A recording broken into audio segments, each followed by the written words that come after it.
Hello snowboarders of the internet, I'm your host TC and today I will be reviewing the K2 Almanac. If you're interested in this board or any other boards or bindings I mentioned in this video, make sure you're going down in that description and clicking those affiliate links. That way you don't have to go searching the internet for yourself. This board is equipped with K2's twin combination camber profile. So what that means is in between your feet, you're gonna have just that traditional camber. And as you get out to the nose and to the tail, you're gonna have rocker. So what that's gonna do is that camber section is gonna give you all that stability, pop, and drive that you're looking for. And that rocker section in the nose and in the tail is gonna give you all of that float and ease of entry in and out of turns.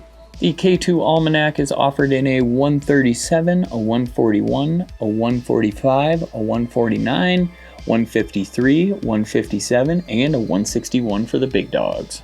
I rode this board at Copper Mountain where it was a beautiful sunny day. There was a slight breeze going on, but that pretty much just kept the snow nice and fast, where up top in the morning, it was definitely firm up there, and as the day went on, it softened up super fast, where it was only a couple runs I got that firm snow, and then after that, everything just turned into that soft mashed potato snow.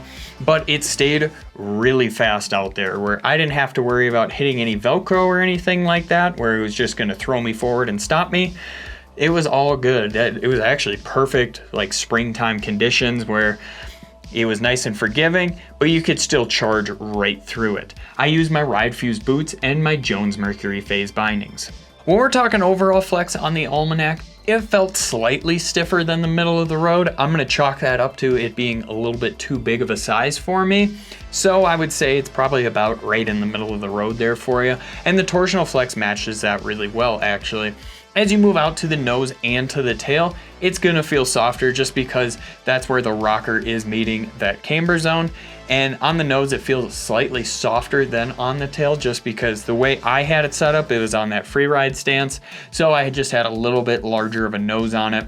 So just keep that in mind. Depending on how you ride this thing, it might change the flex pattern on you a little bit. Now, as we move into the stability portion, this board did feel very stable. And I would take that with a grain of salt, just because this thing does have a longer effective edge than what was intended for my size. So it definitely was more stable than I think it should be, but that's just because it was just a little too big for me. If you're to get a board in the right size, I think it wouldn't affect the stability that much, where I was still able to charge through all that wet stuff with really zero issues. And the main reason for that is because this nose is so big. It really just mellows everything out as it gets underneath your feet there, but it is a mixture of damp and lively. So keep that in mind. It's gonna pretty much cut down on all those vibrations coming through your feet, but you're gonna just feel it being lively when you're getting into turns and at those higher speeds where this nose kind of does chatter a little bit on you, but it's not gonna be sending all of those vibrations up through your feet.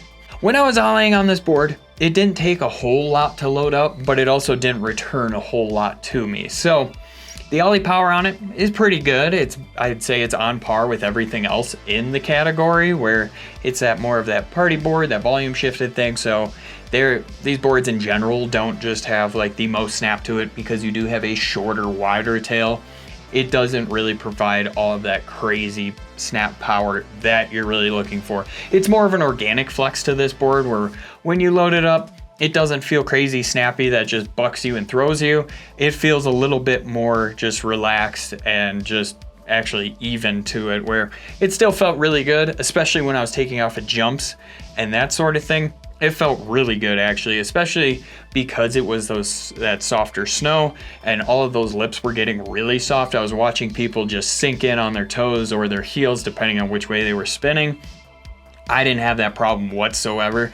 This thing is so wide that it just stayed nice and flat. Even when I was throwing a backside three or a frontside three, it didn't matter. It didn't want to like dig into the lip and slow me down by any means. This thing felt actually really nice off the jumps. I would say it's probably maxing out around that medium line. It could probably go to the large line if you have the right conditions, but I wouldn't really take it to that XL line or anything like that. It's just not going to be quite as stable as you need for those big jumps.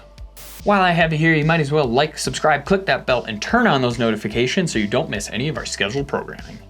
When I was buttering and jibbing on this board, it definitely took me more work than I was expecting, but I kind of should have expected more because it is a bigger size. This thing's riding like a 162 or so for me, just based on my weight and height.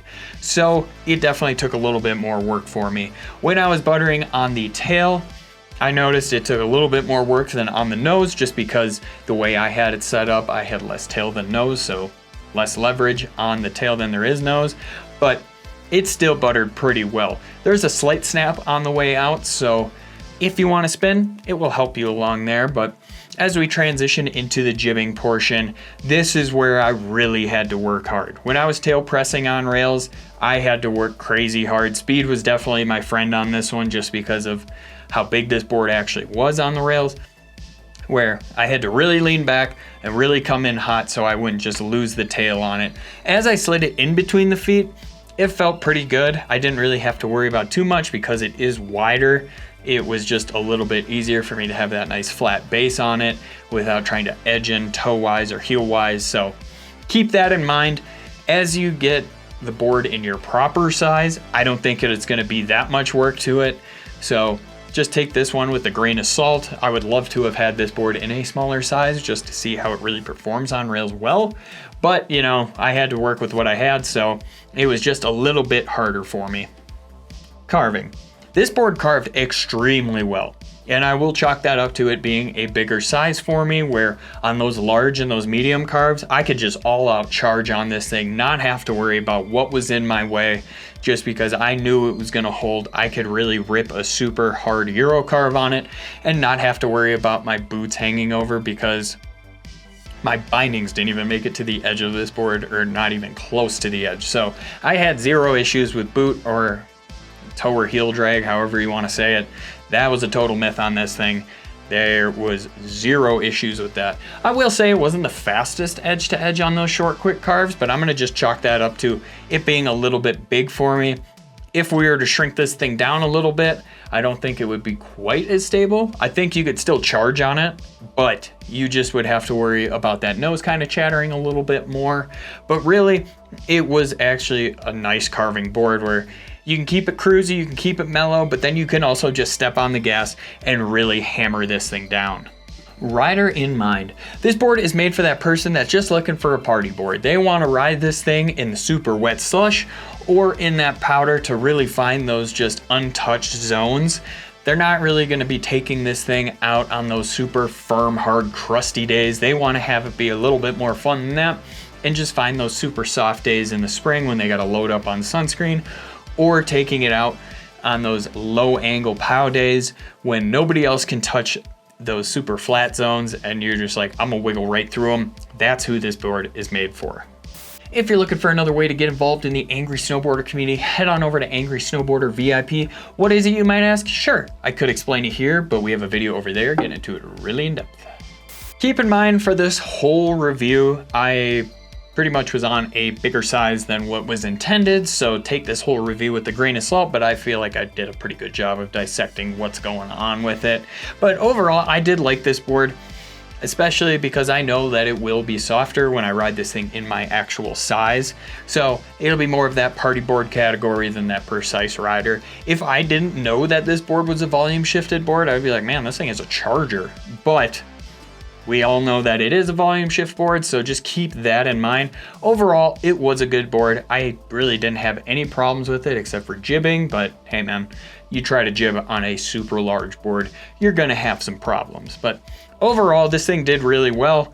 I did like how pretty much it could go in the firm snow, the slush, and just pretty much take it anywhere and have zero issues with it. And I absolutely love the shape on it and the graphic this year. I'm a sucker for a perfect purple graphic, and I'm a sucker for having a different shape tail than pretty much everything out on the market. So overall, love the shape, love the graphic this year. Board rides pretty well, can't really complain with it there. Just I would highly recommend buying it in your proper size because it is a volume shift, so you don't have to buy it in the actual size that you would ride. Comparable boards: the Salomon Dancehaul, the Ride Warpig, and the Roam Service Dog. Recommended bindings: the K2 Bond, the Union Force, and the Nitro Team Pro. As always, guys, I've been your host TC, and this has been my review of the K2 Almanac. If this just isn't the board you're looking for, why don't you go check out one of the comparable boards, and I'm sure you'll find a party board that fits your needs and fits your style.